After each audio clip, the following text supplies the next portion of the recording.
अब जब यहाँ पे जो है जेईई मेंस के सेकंड अटेम्प्ट के लिए केवल 15 दिन का टाइम बचा है, तो कई सारे स्टूडेंट्स ने इस टाइम पे हार मान ली होगी। उन्हें लग रहा होगा कि अब कुछ भी यहाँ पे नहीं हो सकता।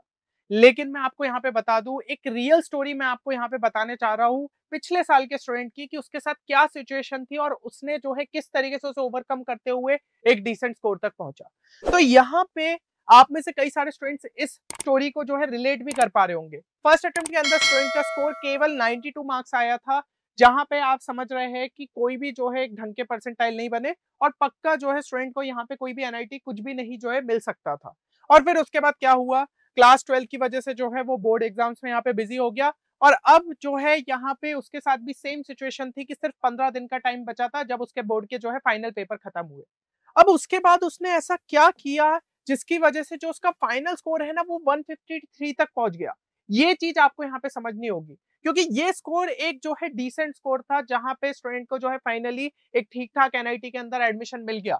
अब उसने क्या किया था, तो उसने जो है ना क्लास 12 के चैप्टर्स पे यहाँ पे टारगेट कर लिया था, क्योंकि भाई बोर्ड एग्जाम से जस्ट छूटा था, तो यही उसके लिए एक फीजेबल ऑप्शन उसे दिख रहा था। और उसने ज्यादातर जो है ना जेई मेंस के यहाँ पे पीवाईक्यूज को प्रैक्टिस किया, जिसकी मदद से उसको जो है ट्रेंड पता चल गया। तो हमारा फोकस यही है कि आखिरी 15 दिन में हम इन दोनों चीजों को जो है किस तरीके से कंप्लीट कर पाए। और देखिए, यहाँ पे आपको एक चीज ये भी समझनी होगी कि ऑब्वियसली ये जो हमारे पास 15 दिन या फिर 2 हफ्ते रह गए, इसका मतलब ये नहीं कि ये 2 साल के बराबर हो जाएंगे। लेकिन अगर हमने जो है चीजों को स्मार्टली यहाँ पे फोकस कर लिया, हमने समझ लिया कि कौन से चैप्टर्स को हमें पर्टिकुलरली टारगेट कर लेना चाहिए ताकि हम जो एक डिसेंट स्कोर तक पहुंच जाए, तो आप अपने पोटेंशियल को अच्छे तरीके से यूज करते हुए एक बढ़िया स्कोर तक यहाँ पे पहुंच पाओगे। और सबसे इंपॉर्टेंट चीज जो कि आपको यहाँ पे ध्यान रखनी है वो ये है कि हमेशा एक स्ट्रॉन्ग बैकअप के साथ रेडी रहना। मैं आपको हर बार ये चीज जो है बोलते हुए आया हूं, क्योंकि देखिए कई सारे स्टूडेंट्स हो सकता है उतनी अच्छी जंप नहीं दिखा पाए, या फिर सेकंड अटेम्प्ट ना थोड़ा सा यहाँ पे कॉम्पिटिटिव और ज्यादा चैलेंजिंग हो जाता है। अगर आपने जेई मेंस के फर्स्ट अटेम्प्ट के मुकाबले यहाँ पे 30-40 नंबर का जंप दिखा भी दिया, तो हो सकता है आपके परसेंटाइल में उतने ज्यादा चेंज नहीं हो, क्योंकि ज्यादातर स्टूडेंट्स के यहाँ पे मार्क्स बढ़ते। तो इसलिए हमें एक स्ट्रॉन्ग बैकअप के साथ रेडी रहना चाहिए। और आपके स्ट्रॉन्ग बैकअप के ऑप्शंस क्या क्या रह सकते हैं, यहाँ पे दूसरी एग्जाम्स रहती है like bit set VIT triple E, तो उनके लिए भी जो है जरूर से उनके फॉर्म को भरिएगा और उन एग्जाम्स के लिए अपियर होइए। और अगर आप जो है उन पर्टिकुलरली उन एग्जाम्स को टारगेट कर रहे हैं और सही रिसोर्सेज के यहाँ पे जो है खोज में, तो यहाँ पे ऑलरेडी हमारा जो है बिटसेट 2025 का क्रैश कोर्स आपके लिए रिसेंटली लॉन्च हुआ है। इसको आपने अभी तक चेक नहीं किया तो जरूर से चेक करिए। और इस पे अभी जो है थोड़े टाइम के लिए एक स्पेशल डिस्काउंट ऑफर भी रखा गया है, जो कि जल्दी से जो है यहाँ पे खत्म हो जाएगा। साथ ही साथ वीआईटी ट्रिपल ई के लिए भी हमारा क्रैश कोर्स लॉन्च है, क्योंकि वीआईटी ट्रिपल ई के लिए भी बहुत कम टाइम रह गया है। तो इसके अंदर भी आपका पूरा सिलेबस यहाँ पे कवर्ड अप है, और आपको जो है पर्टिकुलरली यहाँ पे वीआईटी ट्रिपल ई की प्रिपरेशन के लिए ये कोर्स काफी ज्यादा बेनिफिशियल साबित हो सकता है। और इसके लिए भी आपके लिए 1500 रुपीज ऑफ का डिस्काउंट कूपन कोड है, जो कि आपको डिस्क्रिप्शन में देखने को मिल जाएगा। बाकी कोर्स से रिलेटेड कोई भी क्वेरी है तो गिवन नंबर पे आप हमारी टीम को कांटेक्ट कर सकते हो। तो अगर आपने एक अच्छे बैकअप को यहाँ पे चुन लिया, तो आप कम से कम सेफ रहोगे। और बाकी जेई में इसके लिए आप अपना बेस्ट यहाँ पे देना चाहते हो, तो सीधा सा तरीका यही है कि क्लास 12 के चैप्टर्स पे ज्यादा से ज्यादा फोकस करें, क्योंकि हमने यहाँ पे बोर्ड एग्जाम्स रिसेंटली दी है।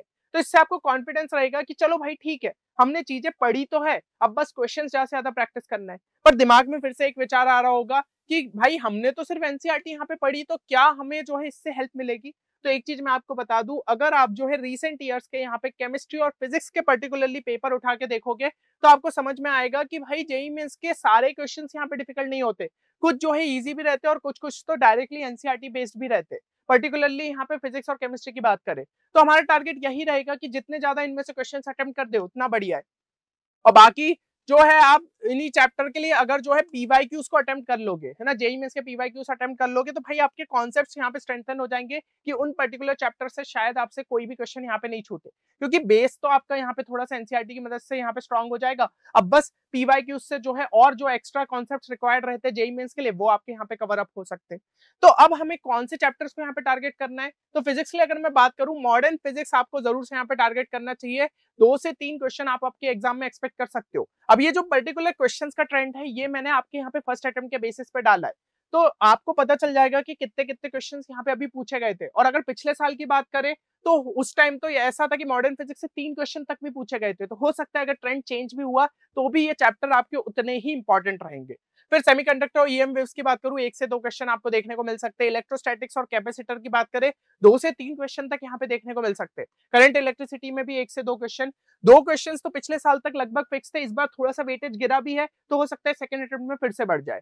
फिर मैग्नेटिक इफेक्ट ऑफ करंट में 1 से 2 क्वेश्चन, रे ऑप्टिक्स और वेव ऑप्टिक्स मिला के 3 क्वेश्चन तक यहाँ पे पूछे जा रहे हैं। मतलब 50 से 55 नंबर तो आपको यही क्लास 12 के इतने चैप्टर्स पे अच्छे तरीके से फोकस कर लो तो आप कर सकते हो। और बाकी अगर टाइम बचता है तो फिर एसी ईएमआई को भी छोड़ने की जरूरत नहीं है, उसको भी आप यहाँ पे देख सकते हो, क्योंकि अभी बोर्ड एग्जाम में वो भी आपको देखने को मिला था, तो और थोड़े नंबर का यहाँ पे बूस्ट आपको देखने को मिल सकता है। इसके बाद बात करें केमिस्ट्री में, तो बायोमोलिक्यूल्स से भाई 1 क्वेश्चन लगभग देखने को मिल रहा है, सॉल्यूशन से 1 आधा क्वेश्चन देखने को मिल रहा है, केमिकल काइनेटिक्स से 1 से 2 क्वेश्चन देखने को मिल रहे हैं, कोऑर्डिनेशन कंपाउंड से 2 क्वेश्चन देखने को मिल रहे हैं, डी एंड एफ ब्लॉक से 1 से 2 क्वेश्चन देखने को मिल रहे हैं। तो 28 से 30 नंबर आप यहाँ पे कंफर्म कर सकते हो। अब यहाँ पे देखिए, इसके अलावा कई सारे ऑर्गेनिक के भी चैप्टर्स है, लेकिन दिक्कत क्या होती है, ऑर्गेनिक में टाइम लगता है चीजों को समझने में, रटने से काम नहीं चलेगा, कई सारी चीजों को वहां पे समझना रहता है। यहाँ पे ये चैप्टर्स ऐसे है कि फॉर्मूला बेस्ड, जैसे कि फिजिकल केमिस्ट्री हो गई तो उसके क्वेश्चंस बन सकते हैं, बायोमोलिक्यूल्स में रटना ही है ज्यादातर चीजें, डी एंड एफ ब्लॉक में रटना ही है ज्यादातर चीजें, तो इन पे अभी टाइम पे एफर्ट्स डाल के आप कम से कम ये क्वेश्चन एटलीस्ट अटेम्प्ट कर सकते हो। और इसके अलावा ये कर सकते हो कि कुछ हाई वेटेज चैप्टर्स आपके यहाँ पे आप क्लास 11 के उठा लो, या फिर ऐसे चैप्टर्स कह सकते हैं कि जिनके बिना भाई क्लास 12 के चैप्टर्स में आपको थोड़ी दिक्कत आ सकती है। तो वो कौन से चैप्टर्स है आपके, पर्टिकुलरली जीओसी हो गया है ना, जिसमें नोमेनक्लेचर आइसोमेरिज्म हम मिला दे, तो यहाँ पे भी 2 से 3 क्वेश्चन देखने को लगातार मिल ही रहे, 3 क्वेश्चन आप यहाँ पे एक्सपेक्ट कर सकते हो। केमिकल बॉन्डिंग से 1 से 2 क्वेश्चन देखने को मिल रहे हो, पीरियोडिसिटी जिसके बिना थोड़ा ब्लॉक केमिस्ट्री में दिक्कत जाती है स्टूडेंट्स को, तो इसको भी अच्छे तरीके से कर लो और 1 क्वेश्चन यहाँ से पूछा जा सकता है, तो 20 नंबर आप यहाँ से भी कंफर्म कर सकते हो। अब मैथ्स में अगर मैं बात करूं किन चैप्टर्स को आप टारगेट कर सकते हो, वेक्टर 3D से भाई 3 क्वेश्चन पूछे जा रहे, तो इसको तो भाई करके ही जाना है। मैट्रिसेस डिटरमिनेंट से 1 से 2 क्वेश्चन अभी बोर्ड में भी हमें देखने को मिले थे। डिफरेंशियल कैलकुलस से जो है 3 क्वेश्चन लगभग पूछे जा सकते हैं, तो 30 नंबर यहाँ से कंफर्म हो सकते हैं।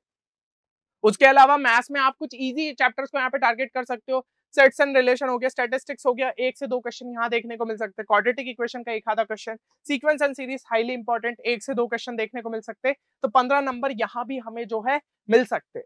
और इन चैप्टर्स के लिए आपका टारगेट यही रहना चाहिए कि इनके जो है पीवाईक्यूज आप जरूर से करके जाए। अभी जो 2025 की हमारी जनवरी की सारी शिफ्ट हुई है उसके क्वेश्चंस प्लस 2024 की सारी शिफ्ट के जो है क्वेश्चन जरूर से यहाँ पे करके जाए, तो इससे क्या है आपकी प्रैक्टिस अच्छे से हो जाएगी, आपको ट्रेंड समझ में आ जाएगा जेईई मेंस में अभी किस लेवल के क्वेश्चंस पूछे जा रहे। देखो हार मानने से नहीं होगा, 15 दिन में कम से कम एफर्ट्स तो डालो कि कुछ ना कुछ अपन जो है डिसेंट स्कोर यहाँ पे निकाल ले। और यहाँ पे जो है एक टाइम टेबल भी हमने आपके लिए तैयार कर दिया है कि अगर भाई कोई स्टूडेंट को ऐसा लग रहा है कि किस तरीके से इन चैप्टर्स को कंप्लीट करूं, तो पर्टिकुलरली आप इसको फॉलो करते हुए इन चैप्टर्स को जरूर से यहाँ पे कंप्लीट कर सकते हो। जैसे 3 दिन अगर मॉडर्न फिजिक्स को आप डेडिकेटली यहाँ पे 2 फिजिक्स में दिन के मान लो 3 से 4 घंटे एक पर्टिकुलर सब्जेक्ट को दे रहे हैं, तो आराम से उस पोर्शन पे आप प्रैक्टिस कर सकते हो। पीवाईक्यूज ही ज्यादा से ज्यादा प्रैक्टिस करना है, क्योंकि एनसीईआरटी तो अभी रिसेंटली आपने पढ़ी है और यहाँ पे बहुत सारे एनसीईआरटी बेस्ड क्वेश्चन आपको देखने को मिल सकते हैं। सेम केमिस्ट्री के लिए आप जो है यहाँ पे थोड़ा सा एफर्ट डाल सकते हो कि ठीक है क्लास 11 के जो है अपन ने यहाँ पे इन चैप्टर्स पे थोड़ा सा फोकस कर लिया और उनके जो है पीवाईक्यूज को सॉल्व किया, और सिमिलरली जो है सभी चैप्टर्स के यहाँ पे वर्क करिए और आखिरी 2 दिन आप रिवीजन के लिए रख सकते हो। और एक और चीज की मॉक टेस्ट जो है ना लास्ट के 5 दिन आप ट्राई करना कि रोज एक एक मॉक टेस्ट दो, एटलीस्ट आपको स्पीड पता चलती जाएगी, तो ये चीज आप जरूर से यहाँ पे करिए। और बाकी कंप्लीट इसकी जो पीडीएफ है वो हमारे टेलीग्राम चैनल पे मिल जाएगी, टेलीग्राम चैनल की लिंक जो है वो डिस्क्रिप्शन में, तो जाके जरूर से ज्वाइन कर लेना, क्योंकि और भी इंपॉर्टेंट रिसोर्सेस आपको वहां पे देखने को मिलेंगे।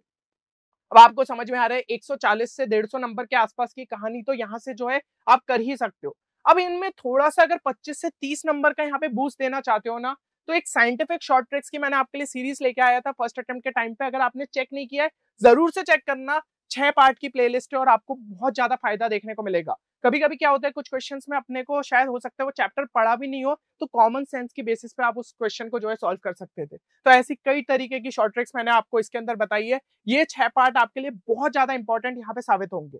और बाकी यहाँ पे जो है ना, अगर आप चाहते हो कि सेकंड अटेम्प्ट के लिए भी और शॉर्ट ट्रिक के वीडियो मैं यहाँ पे लेके आऊँ, तो इसके लिए एक छोटा सा टारगेट इसी वीडियो पे लेते हुए चल रहे हैं अपन 300 प्लस लाइक्स का।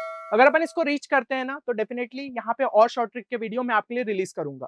चलिए उम्मीद करता हूँ इससे आपको यहाँ पे फायदा मिलेगा। बाकी कमेंट सेक्शन में एक चीज लिखना ना भूले कि I am ready to crack second attempt, क्योंकि अगर खुद से यहाँ पे आपने जो है मोटिवेशन दे दिया, खुद से एक फर्म डिटर्मिनेशन दिखा दिया, तो डेफिनेटली उस टारगेट को आप यहाँ पे अचीव कर सकते हो।